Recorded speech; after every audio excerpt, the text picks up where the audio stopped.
প্রত্যেকটা প্রশাসনের লোক, এদেশের কর্মচারী, তারা চাকুরিজীবী। চাকুর মানে চাকুরগিরি করে যে জীবিকা নির্বাহ করে তার নাম চাকরিজীবী। আইনজীবী যে আইন ব্যবসা করে জীবিকা নির্বাহ করে তা আইনজীবী। বুদ্ধিজীবী যে বুদ্ধি বিক্রি করে নিজের পেটটাকে চালায় সে হলো বুদ্ধিজীবী। আর চাকুরিজীবী যে চাকরগিরি করে জীবিকা নির্বাহ করে সে হলো চাকরিজীবী। কাজে আমরা জনগণ মালিক, সমস্ত রাষ্ট্রের যারা কর্মচারী তারা আমাদের গোলাম, আমাদের অধীনস্থ, আমাদের চাকর। এই একটা উদাহরণ শোনেন, তারপর দেশ নির্মাণ করার চেষ্টা করি আমরা। বিনির্মাণ তো করবো, কিন্তু ভিত্তিটা কি? হযরত ওমর ইবনে খাত্তাব রাদিয়াল্লাহু তাআলা জমানাতে দেখেন তো, আবু বকর সিদ্দিকের জমানাতে দেখেন তো, আবু বকর সিদ্দিক রাদিয়াল্লাহু তাআলার স্ত্রী বলতেছে আমার একটা মিষ্টি খাইতে মনে চায়, সেই টাকা তো নাই, ঠিক আছে ব্যবস্থা করতেছি।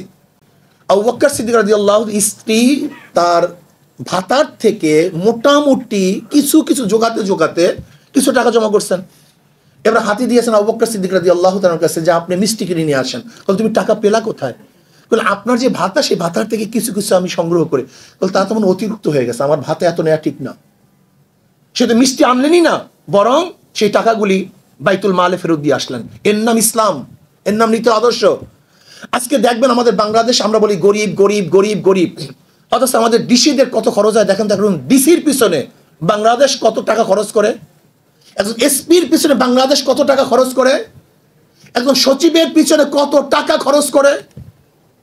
আমাকে বলুন, যে বাংলাদেশ আমরা বলি গরিব রাষ্ট্র, সেই রাষ্ট্রের একজন আমলা কর্মচারী যদি হাইফাই গাড়িতে চলে তাহলে অবস্থাটা কি হয় আমাকে বলুন তো? ওরাই তো চোর, ওরাই তো ডাকাত, ওদেরকে আমরা সেই বাহানে নিয়ে এসছি। আপনি জানেন যশোরের বাংলুরের অবস্থা দেখেন, যশোরের ডিসির যে বাংলুরটা আছে সেখানে কত একর জমি আছে জানেন আপনি? কত একর জমি সেখানে, একটা মনে হয় কান্ট্রি, একটা রাজত্ব।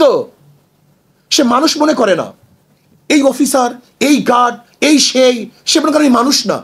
এর জন্য আমি প্রধান উপদেষ্টার কাছে লঙ্গি পরে গিয়েছিলাম। কেন? এই সংস্কৃতি পরিবর্তন করুন, যে ভাব ভূপ পরিবর্তন করুন। আমরা গাড়ি দেখলেই মনে হয় যেন এইটা হয়ে গেছি, পোশাক দেখলেই মনে হয় এটা হয়ে গেছি। পোশাক বাদ দেন, আল্লামা রুমি বলছিল আমি হাজারো পোশাক দেখেছি যার মধ্যে মানুষ নাই, আর হাজারো মানুষ দেখেছি যার মধ্যে পোশাক নেই। আমরা সম্পূর্ণ আর্টিফিশিয়াল হয়ে গেছি, আমাদের মূল লক্ষ্য উদ্দেশ্য তো অনেক দূরে চলে গেছে। আজকে বাজেটের বেশি চলে যায় কোথায় দেখেন তো? জনগণের কল্যাণে বেশি যায় না প্রশাসনকে পালার জন্য বেশি যায়? আমাকে দেখান আপনি। আজকে শিক্ষা খাতের বাজেট কোথায়? আজকে চিকিৎসা খাতের বাজেট কোথায়? আজকে অন্ন বস্ত্র বাসস্থানের বাজেট কোথায়? আর দেখেন আর্মিদের বাজেট কত, দেখুন আজকে প্রশাসনের বাজেট কত, চুরি কত, ডাকাতি কত।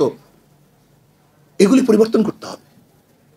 মনে করতে হয় প্রত্যেকটা প্রশাসনের লোক, এদেশের কর্মচারী, তারা চাকুরিজীবী। চাকুর মানে চাকুরগিরি করে যে জীবিকা নির্বাহ করে তার নাম চাকরিজীবী। আইনজীবী যে আইন ব্যবসা করে জীবিকা নির্বাহ করে তা আইনজীবী। বুদ্ধিজীবী যে বুদ্ধি বিক্রি করে নিজের পেটটাকে চালায় সে হলো বুদ্ধিজীবী। আর চাকুরিজীবী যে চাকরগিরি করে জীবিকা নির্বাহ করে সে হলো চাকরিজীবী। কাজে আমরা জনগণ মালিক, সমস্ত রাষ্ট্রের যারা কর্মচারী তারা আমাদের গোলাম, আমাদের অধীনস্থ, আমাদের চাকর। কিন্তু তাদের ভাব দিয়েছে কি এখন জনগণ হয়ে গেছে গোলাম, আর যারা আমাদের কর্মচারী তারা হয়ে গেছে মালিক। এটা হবে কেন? এটা হতে পারে না। ওমর ইবনে খাত্তাব রাদিয়াল্লাহু তাআলা আনহু এর জন্য নিজে মাটির মধ্যে শুয়ে থাকতেন। নিজের ইন্তেকালের পর 17টা জামার মধ্যে তালি পাওয়া গেছে, 17টা তালি। অর্ধজাহানের বাদশা, পোশাক সারুন, ভাবভূপ সারুন, জনগণের কল্যাণে চলে আসুন, আদর্শ এবং নীতি অনুযায়ী চলার চেষ্টা করুন। আমি বিশ্বাস করি নীতি ও আদর্শ অনুযায়ী যদি চলি, গোটা দুনিয়ার মধ্যে শ্রেষ্ঠ কান্ট্রি বাংলাদেশ। আমি এর চেয়ে ভালো কোনো কান্ট্রি দেখে বিদেশে বহু জায়গায় ঘোরাফেরা করেছি, যেখানে একটা গাছ লাগাবার জন্য হাজার হাজার টাকা বরাদ্দ হয়, আর বাংলাদেশে পাখি পায়খানা করলে সেখানে গাছ জন্ম নেয়। যদি জোয়ারের মধ্যে কোনো গাছ চরের মধ্যে ঠেকিয়ে দেয় সেখানে বাগানের সৃষ্টি হয়। আমাদের দেশের মতো এত শিক্ষিত সমাজ গোটা দুনিয়ার মধ্যে নেই। আজকে দেখবেন একটা ছেলে যদি কোনো প্ল্যান বানায় তাকে আমরা জেলের মধ্যে ঢুকায় রাখি, তার ব্রেনের গুরুত্ব দেই না।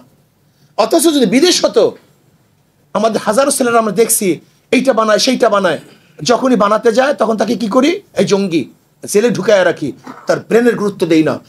বাংলাদেশের মধ্যে এত ব্রেনি লোক গোটা দুনিয়ার মধ্যে নেই। ক্যামব্রিজ অক্সফোর্ডে আপনি দেখবেন, এমনকি হার্ভার্ডের মধ্যে ভালো রেজাল্ট করে বাংলাদেশের ছাত্ররা, সবচেয়ে ভালো রেজাল্ট করে। এই ব্রেনকে মূল্যায়ন করি না, এদেরকে গুরুত্ব দেই না, এদের নিয়ে ভাবি না। সবাই ক্ষমতা কেন্দ্রিক চিন্তা করি, দেশ কেন্দ্রিক কেউ চিন্তা করি না। আসুন আমরা সম্মিলিতভাবে নীতি আদর্শ ভ্রষ্ট যারা বিগত দিনে চুরি করেছে, ডাকাতি করেছে, দেশকে লুটপাট করেছে, ওদেরকে প্রতিহত করি।